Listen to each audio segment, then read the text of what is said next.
कहानी की शुरुआत में दिखाया जाता है कि रेड स्टीवंस नाम के एक बिलियनर की मौत हो जाती है। उसका लॉयर टेड हैमिल्टन रेड की मौत से बहुत दुखी था, क्योंकि वो दोनों बिजनेस पार्टनर के साथ साथ सच्चे दोस्त भी थे। वो अपनी असिस्टेंट मिस हेस्टिंग से रेड की फैमिली को इन्फॉर्म करने के लिए कहता है, जिसके बाद फ्यूनरल में रेड के सभी फैमिली मेंबर्स आते हैं, जो उसके ट्रस्ट फंड की बदौलत ही अमीरों वाली ऐशो आराम की जिंदगी जी रहे थे। लेकिन उनमें से किसी को भी उसकी मौत का जरा सा भी दुख नहीं था। वो तो बस रेड की आखिरी वसीयत सुनने का बेसब्री से इंतजार कर रहे थे, जिससे उन्हें पता लग सके कि उसकी $1 बिलियन कंपनी और प्रॉपर्टी में से उन सबको कितना कितना हिस्सा मिला है। इसी बीच तेज म्यूजिक के साथ एक कार आकर रुकती है, जिसमें से रेड का ग्रैंडसन जैसन सिगरेट पीते हुए फ्यूनरल तक आता है। उसे जरा सी भी परवाह नहीं थी कि फ्यूनरल में किस तरह जाना चाहिए, खास तौर से अपने ग्रैंडफादर के फ्यूनरल में। अब फ्यूनरल के बाद मिस्टर हैमिल्टन पूरी फैमिली को एक जगह इकट्ठा करते हैं और रेड की मौत पर अपना दुख जाहिर करने लगते हैं। लेकिन उन लोगों को इन सेंटिमेंटल बातों में कोई इंटरेस्ट नहीं था, इसलिए रेड का बड़ा बेटा मिस्टर हैमिल्टन को बीच में ही टोककर जल्दी से अपने फादर की वसीयत को पढ़कर सुनाने के लिए कहने लगता है। रेड का बड़ा बेटा होने के नाते उसे पूरा यकीन था कि अपने फादर की कंपनी में से उसे सबसे ज्यादा हिस्सा मिलने वाला है। मिस्टर हैमिल्टन को उसका बीच में टोकना बुरा तो लगता है, लेकिन फिर भी वो कुछ नहीं कहते और उन सबके सामने रेड की वसीयत पढ़कर सुनाने लगते हैं। रेड ने अपनी वसीयत में लिखा था कि मेरे जिंदा रहते मेरे दोनों बेटों ने कंपनी के काम में कभी कोई दिलचस्पी नहीं दिखाई, इसलिए मेरी प्रॉपर्टी में से उन्हें कोई हिस्सा नहीं मिलेगा। साथ ही वसीयत में यह भी लिखा था कि वसीयत सुनाते ही उन दोनों को यहाँ से तुरंत बाहर निकाल दिया जाए। ये सुनते ही वो गुस्से में बुरी तरह चिल्लाने लगते हैं और कहते हैं कि तुम लोग कौन होते हो हमें हमारे फादर की प्रॉपर्टी से बेदखल करने वाले। इस तरह वो दोनों चिल्लाते हुए वहां से चले जाते हैं और अब नंबर आता है रेड के तीसरे बेटे की विधवा यानी जैसन की माँ का। जैसन के फादर की उसके बचपन में ही मौत हो गई थी, जिसके बाद उसकी माँ ने दूसरी शादी कर ली थी। रेड की वसीयत के मुताबिक उसे एक बंगला दिया जाता है और बाकी सभी लोगों की तरह उसके जिंदगी भर के खर्चों के लिए उसे भी ट्रस्ट फंड का पैसा मिलता रहेगा, लेकिन इस ट्रस्ट फंड का कंट्रोल मिस्टर हैमिल्टन के हाथों में रहेगा। अब जैसन भी अपनी माँ के साथ वहां से जाने लगता है, लेकिन तभी मिस्टर हैमिल्टन उसका नाम लेकर उसे बुलाते हैं और बताते हैं कि वसीयत में तुम्हारे लिए भी कुछ है। जैसन को पूरा यकीन था कि वसीयत में उसके लिए कुछ नहीं हुआ। वैसे भी उसे पैसे की कमी कहाँ थी, अपने ग्रैंडफादर के ट्रस्ट फंड की बदौलत उसके अकाउंट में भी बेशुमार पैसा आता रहता था और आज तक उसे पैसे की कोई कमी नहीं पड़ी थी। लेकिन मिस्टर हैमिल्टन जब उसे एक बॉक्स दिखाते हैं तो फिर वो जानने के लिए बेचैन हो जाता है कि उसके ग्रैंडफादर ने उसके लिए आखिर क्या छोड़ा है। मिस्टर हैमिल्टन एक लिफाफे की सील खोलकर उसमें से एक चाबी निकालते हैं और इस चाबी से उस बॉक्स को खोलकर उसमें से एक सीडी निकालकर चलाते हैं। अब जैसन के ग्रैंडफादर रेड की एक वीडियो रिकॉर्डिंग चलना शुरू हो जाती है। इस वीडियो में रेड कहते हैं कि मेरी पूरी जिंदगी में मेरी वजह से सबसे ज्यादा दिल जैसन का दुखा है, इसलिए मैंने उसे कुछ गिफ्ट देने का फैसला किया है, लेकिन हर गिफ्ट के लिए उसे एक टेस्ट देना होगा। आखिर में वो कहते हैं कि इन टेस्ट में जैसन के पास या फेल होने का फैसला मिस्टर हैमिल्टन के हाथों में रहेगा।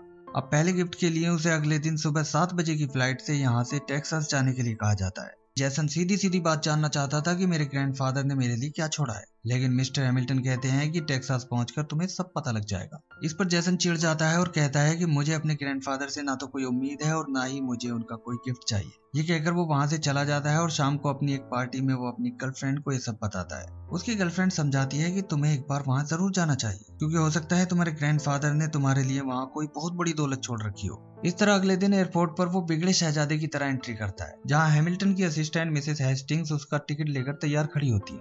जैसन उनसे बिना कुछ बोले उनके हाथ से टिकट लेकर प्लेन की फर्स्ट क्लास सीट पर जाकर बैठ जाता है, लेकिन एयर होस्टेस उसे बताता है कि तुम्हारा टिकट इकोनॉमी क्लास का है। इस बात पर पहले तो जैसन को यकीन नहीं होता, क्योंकि उसने हमेशा फर्स्ट क्लास में ही सफर किया था, लेकिन टिकट वाकई में इकोनॉमी क्लास का था। इसलिए अब वो एयर होस्टेस पर रोब जमाते हुए कहता है कि तुम जानते भी हो मैं कौन हूँ, लेकिन यहाँ उसकी कोई बात नहीं चलती और उसे इकोनॉमी क्लास में ही बैठकर जाना पड़ता है। टेक्सास पहुंचकर वो एयरपोर्ट के बाहर खड़ा हो जाता है। तभी एक आदमी उसे देखकर हंसने लगता है और कहता है कि तुम्हें देखकर ऐसा लगता है कि अपनी पूरी जिंदगी में तुमने एक भी दिन काम नहीं किया होगा। जैसन अपनी अकड़ में उसे कोई जवाब नहीं देता तो वो आदमी उसका बैग ले जाकर अपनी गाड़ी में डाल देता है। वो उसे अपना नाम गस बताता है और कहता है कि मैं ही तुम्हें लेने आया हूँ। रास्ते में वो जैसन से उसके ग्रैंडफादर के बारे में बातें करने लगता है कि उन्हें मेहनत करना कितना पसंद था। जैसन अब तक गस को कोई मामूली ड्राइवर समझकर उसकी बातों पर ज्यादा ध्यान नहीं दे रहा था, लेकिन जब वो बताता है कि गाड़ी पिछले आधे घंटे से मेरी ही प्रॉपर्टी में चल रही है तो जैसन अब चौंक जाता है, क्योंकि गस कोई मामूली ड्राइवर नहीं बल्कि उसके ग्रैंडफादर का एक खास दोस्त था। इसके बाद घर पहुंचकर गस जैसन से कहता है कि ब्रेकफास्ट सुबह 5 बजे होगा, लेकिन जैसन तो यहाँ गिफ्ट लेने आया था। जब वो उससे गिफ्ट के बारे में पूछता है तो गस उसकी ओर हंसता हुआ अंदर चला जाता है। जैसन को कुछ समझ में नहीं आता कि आखिर ये सब चल क्या रहा है। अब उसे लगता है कि शायद गिफ्ट के बारे में गस उसे सुबह को बताएगा, लेकिन अगले दिन गस उसे करंट देकर सुबह 5 बजे ही उठा देता है और अपने साथ खेतों पर ले जाता है। खेतों पर वो उसे लकड़ी के लट्टे गाड़ने का काम देकर वापस चला जाता है, लेकिन घमंड में चूर जैसन ये काम कहाँ करने वाला था। वो पूरा दिन आराम करता रहता है और बार बार फोन के सिग्नल ढूंढने की कोशिश करता रहता है जिससे कि वो अपनी गर्लफ्रेंड से बात कर सके। अगले दिन वो दोनों फिर से खेतों पर जाते हैं और जैसन आज 4-5 लट्टे गाड़ भी देता है, लेकिन सारे लट्टे टेढ़े मेढ़े होते हैं, इसलिए गस उन लट्टों को अपनी गाड़ी से गिरा देता है। गस की इस हरकत पर जैसन को बहुत तेज गुस्सा आ जाता है और अब वो बिल्कुल ही काम करना छोड़ देता है। अब शाम को अचानक जैसन के फोन में सिग्नल आ जाते हैं और आज वो अपनी गर्लफ्रेंड से बात करता है। उसकी गर्लफ्रेंड उसे समझाती है कि शायद यही वो काम है जिसे करके तुम्हें वो दौलत मिलेगी। जैसन को उसकी बात सही लगती है और अब उसके अंदर एक नया जोश भर जाता है।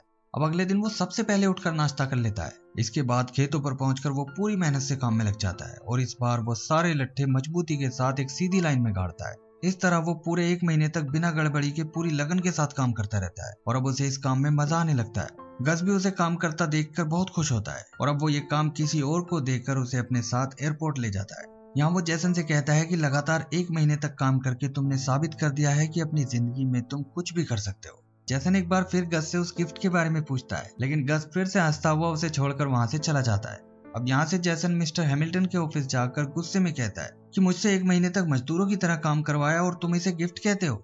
उसकी इस बात पर मिस्टर हैमिल्टन मुस्कुराते हैं और उसे बधाई देते हुए कहते हैं कि ये मेहनत का गिफ्ट था और अपने पहले टेस्ट में तुम पास हो गए हो। लेकिन वो उसे बताते हैं कि अभी तुम्हारे लिए और भी कई सारे गिफ्ट बचे हैं और हर एक गिफ्ट के लिए तुम्हें एक टेस्ट देना होगा। जैसन उनकी इस बात से चिढ़ जाता है और उनसे बहस करने लगता है। वो कहता है कि मेरे ग्रैंडफादर ने मेरे लिए जितने भी पैसे छोड़े हैं वो सब मुझे अभी मिलने चाहिए। लेकिन मिस्टर हैमिल्टन उसे बिना कोई जवाब दिए वहां से चले जाते हैं। जैसन भी तंग आकर यहाँ से अपने अपार्टमेंट वापस आता है, लेकिन वो देखता है कि उसके अपार्टमेंट से सारा सामान गायब था और इतनी ही देर में बाहर खड़ी उसकी कार भी कोई खींच कर ले जाता है। ये देखकर जैसन समझ जाता है कि ये सब मिस्टर हैमिल्टन का ही किया धरा है और अब मुझे उनकी बात माननी ही पड़ेगी। अब वो वापस उनके ऑफिस में आता है जहाँ वो उसे रेड की अगली वीडियो रिकॉर्डिंग चलाकर दिखाते हैं। इस रिकॉर्डिंग में रेड जैसन से कहते हैं कि तुमने अभी तक अपनी जिंदगी पार्टी करने और दोस्तों और लड़कियों पर पैसे उड़ाने में गुजारी है। अब देखते हैं कि उनमें से कौन तुम्हारा सच्चा दोस्त है। और जैसन का अगला टेस्ट भी यही होता है। उसे महीने के आखिर में एक सच्चे दोस्त के साथ वापस लौटना होगा।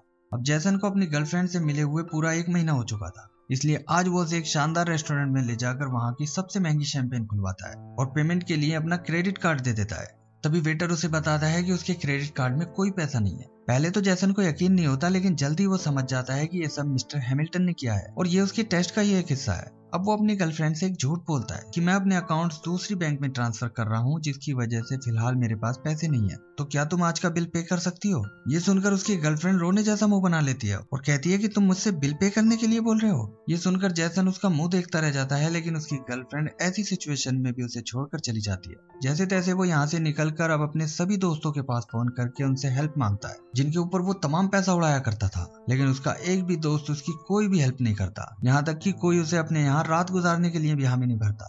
जैसन को इतना गुस्सा आता है कि वो अपना फोन जमीन पर मारकर तोड़ देता है। आखिर में वो अपनी मोम के पास जाता है, लेकिन उसकी मोम भी उसे दरवाजे के बाहर ही रोक देती है। जैसन हैरान होकर अपनी मोम को देखने लगता है, लेकिन वो कहती है कि अगर मैंने तुम्हारी मदद की तो मुझे रहने के लिए जो घर मिला हुआ है और खर्चे के लिए जो खूब सारा पैसा आता है वो सब मुझसे छीन लिया जाएगा और मुझे भी तुम्हारी तरह सड़कों पर आना पड़ेगा। जैसन कहता है कि आखिर मैं तुम्हारा बेटा हूँ, लेकिन उसकी मोम अपनी ऐशो आराम वाली जिंदगी में कोई खलल नहीं पड़ने देना चाहती थी। वो उसकी बिल्कुल भी हेल्प नहीं करती और जैसन यहाँ से भी मायूस होकर चला जाता है। जिंदगी में पहली बार आज उसने लोगों के असली चेहरे देखे थे। इसके बाद अगली सुबह एक स्विमिंग पूल के किनारे पड़ी बेंच पर जैसन की आंख उस वक्त खुलती है जब क्लीनर उसे कोई भिखारी समझकर वहां से भगाती है। अब वो एक पब्लिक पार्क में पड़ी बेंच पर जाकर लेट जाता है, लेकिन पागल जैसा दिखने वाला एक आदमी उसे अपनी बेंच बताता है। जैसन उससे भी अपने उसी घमंडी अंदाज में बात करता है और बेंच छोड़ने से मना कर देता है। अब वो आदमी इस बेंच का फैसला सिक्का उछालकर करने की बात कहता है, लेकिन दोनों में से किसी के पास कोई पैसा नहीं था। तभी एक छोटी लड़की जिसका नाम एमिली होता है वो आकर उन्हें एक सिक्का दे देती है, लेकिन जैसे ही जैसन सिक्का उछालता है तो वो आदमी सिक्के को हवा में ही पकड़कर वहां से भाग जाता है। वो लड़की एमिली जैसन से उस आदमी को पकड़ने के लिए कहती है, लेकिन जैसन को इससे कोई फर्क नहीं पड़ता और वो फिर से बेंच पर लेट जाता है। एमिली को उसका ये बर्ताव बिल्कुल भी अच्छा नहीं लगता और वो उसे लूजर, डम्ब और भी बहुत कुछ कहने लगती है। तभी एमिली की मोम वहां आकर उसे अपने साथ ले जाती है। अब जैसन पूरा महीना इसी तरह सड़कों पर गुजारता है और इस बीच कभी कभी वो अपनी गर्लफ्रेंड को भी देखने जाता था, जो उसे छोड़कर अब किसी दूसरे अमीरजादे के साथ मौज मस्ती कर रही थी। एमिली और उसकी मोम अक्सर पार्क में आते रहते थे, जिन्हें देखकर जैसन के दिमाग में एक आइडिया आता है कि क्यों ना वो एमिली को अपनी फ्रेंड बनाकर मिस्टर हैमिल्टन के सामने ले जाए, लेकिन एमिली उससे कोई बात नहीं करती थी। महीने के आखिरी दिन वो पागल जैसा दिखने वाला आदमी एमिली और उसकी मोम को परेशान करने लगता है। ये देखकर जैसन उसे बेंच का लालच देकर उनसे दूर भगा देता है, जिससे एमिली और उसकी मोम आज खुश होकर जैसन से बात करने लगती हैं। एमिली की मोम का नाम एलेक्सिया था और वो एक सिंगल मदर थी। जैसन उन्हें असली बात बताता है और साथ ही ये भी कहता है कि मेरी दोस्त बनकर मेरे साथ चलने के बदले मैं तुमसे कोई प्रॉमिस नहीं कर सकता। इसके बाद वो एमिली और एलेक्सिया को मिस्टर हैमिल्टन के सामने ले जाता है। यहाँ एमिली पूरे कॉन्फिडेंस के साथ उनके सभी सवालों के जवाब देती है। वो कहती है कि मैं जैसन की बेस्ट फ्रेंड हूँ और अपनी पूरी जिंदगी उसकी फ्रेंड बनकर ही गुजारना चाहती हूँ। एमिली ये बात पूरे दिल से कह रही होती है क्योंकि वो सच में जैसन को अपना बेस्ट फ्रेंड मानने लगी थी। आखिर मिस्टर हैमिल्टन को मानना ही पड़ता है कि वो जैसन की बेस्ट फ्रेंड है और इस तरह जैसन अपने बेस्ट फ्रेंड वाले टेस्ट में भी पास हो जाता है। बाहर आकर एमिली अगले दिन भी जैसन से उसी पार्क में मिलने के लिए कहती है, लेकिन वो उन्हें बिना कोई जवाब दिए वहां से चला जाता है और अपना काम निकलने के बाद जाते हुए उन्हें थैंक यू तक नहीं बोलता। एमिली और उसकी मॉम को जैसन का ये बर्ताव देखकर बहुत बुरा फील होता है और वो दोनों भी वहां से चले जाते हैं। अब मिस्टर हैमिल्टन के ऑफिस में जैसन को रेड की अगली रिकॉर्डिंग चलाकर दिखाई जाती है, जिसमें वो उससे कहते हैं कि पैसा तुम्हारे लिए ऐसे मौजूद था जैसे सांस लेने के लिए हवा, इसलिए तुम्हें कभी पैसे की असली वैल्यू पता ही नहीं लग सकी और तुमने पैसों को अपनी अय्याशियों पर ही खर्च किया।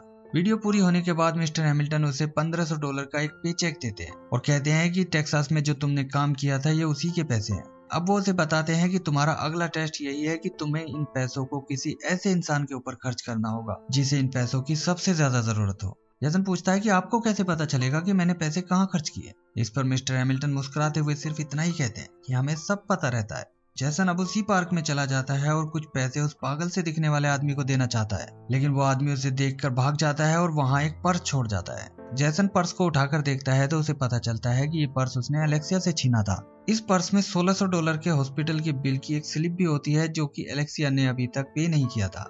जैसन पर्स लेकर हॉस्पिटल जाता है और चुपचाप इसे एमिली के बेड के पास रखकर वापस जाने लगता है कि तभी सामने से एलेक्सिया आ जाती है।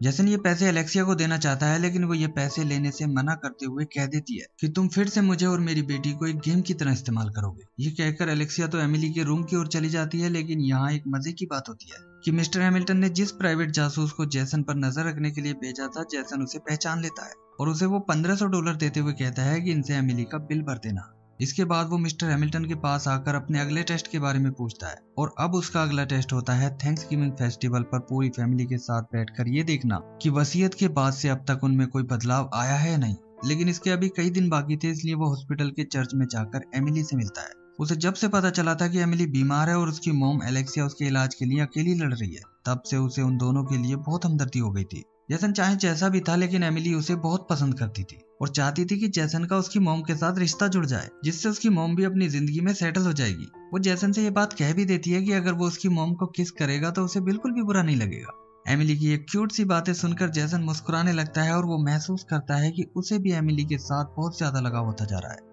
उधर हॉस्पिटल में एलेक्सिया को पता चलता है कि एमिली बस कुछ ही दिनों की मेहमान है, जिसे सुनकर वो टूट जाती है। ये देखकर जैसन उसके पास जाता है और एलेक्सिया उसके कंधे पर सर रखकर रोने लगती है।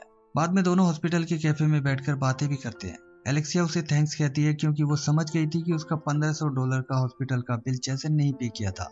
अब उसका मन हल्का करने के लिए जैसन उसे अपने साथ थैंक्सगिविंग फेस्टिवल पर इनवाइट करता है, लेकिन एलेक्सिया मना कर देती है क्योंकि ऐसी कंडीशन में उसे एमिली के साथ ही रहना होगा। मगर जब एमिली को यह बात पता लगती है कि जैसन ने उसकी मॉम को इनवाइट किया है, तो वो उसे जबरदस्ती उसके साथ भेज देती है क्योंकि वो उन दोनों को करीब लाने का कोई मौका नहीं छोड़ना चाहती थी। इसके बाद जैसन एलेक्सिया को साथ लेकर अपनी फैमिली के साथ थैंक्सगिविंग फेस्टिवल में शामिल होने के लिए पहुंच जाता है, जहां खाने की टेबल पर सभी लोग वसीयत की बात करके एक दूसरे को नीचा दिखाने में लगे हुए थे।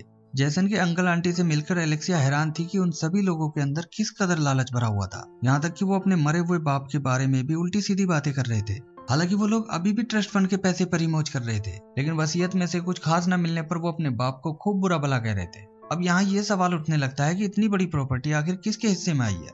उन सबको जैसन के ऊपर शक होने लगता है और वो उससे बहस करने लगते हैं क्योंकि आजकल वो मिस्टर हैमिल्टन से कुछ ज्यादा ही मिल रहा था। जैसन उनसे कुछ नहीं बताता और एलेक्सिया को लेकर वहां से चला जाता है। एलेक्सिया को लगता था कि जैसन उन सबके जैसा नहीं है, लेकिन जैसन भी उससे कहता है कि जिंदगी में पैसा ही सब कुछ है और पैसे के बिना इंसान कुछ भी नहीं है। उसकी बातें सुनकर एलेक्सिया को लगने लगता है कि जैसन वो इंसान नहीं है जिसे वो पसंद करने लगी थी। वो उससे ये कहकर चली जाती है कि मैं तुम्हारे $1600 जल्दी लौटा दूंगी जिनसे तुमने मेरा हॉस्पिटल का बिल भरा था।